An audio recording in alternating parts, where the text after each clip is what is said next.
अब आपको flight radar का हम डेटा दिखाने जा रहे हैं जिसमें अजीत पवार का प्लेन साफ साफ नजर आ रहा है। ये देखिए, मुंबई से अजीत पवार की ये फ्लाइट, ये प्लेन उड़ा और बारामती पहुंच रहा था। ये फ्लाइट डेटा जो है वो हम आपको दिखा रहे हैं, LJ4IGO 714, ये पूरा नंबर जो है वो सामने आ रहा है। और ये देखिए, फ्लाइट यहां से चलती है और उसके बाद फ्लाइट रडार में जो फ्लाइट नजर आ रही है वो लाल घेरे में हम आपको दिखा रहे हैं। अजीत पवार के प्लेन का पाथवे जो है वो आपको नजर आ रहा है।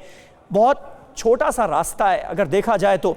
और अजीत पवार मुंबई से निकले, बारामती उन्हें पहुंचना था। 4 चुनावी सभाओं को अजीत पवार को बारामती में संबोधित करना था और संगठन लेवल पर कुछ नेताओं के साथ उनकी मीटिंग्स होनी थी बारामती के अंदर ही, इसलिए वो मुंबई से बारामती के लिए निकले थे।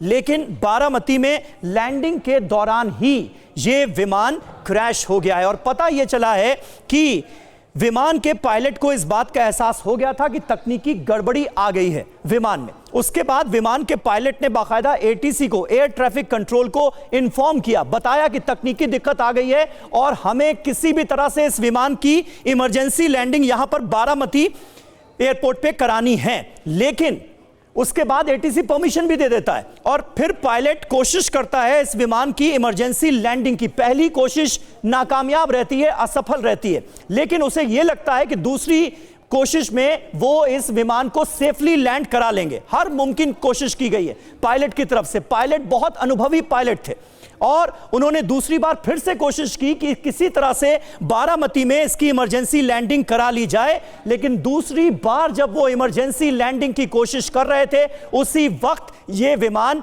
हादसे का शिकार हो गया है और 5 के 5 लोग जो इस विमान में सवार थे उनकी जान चली गई है।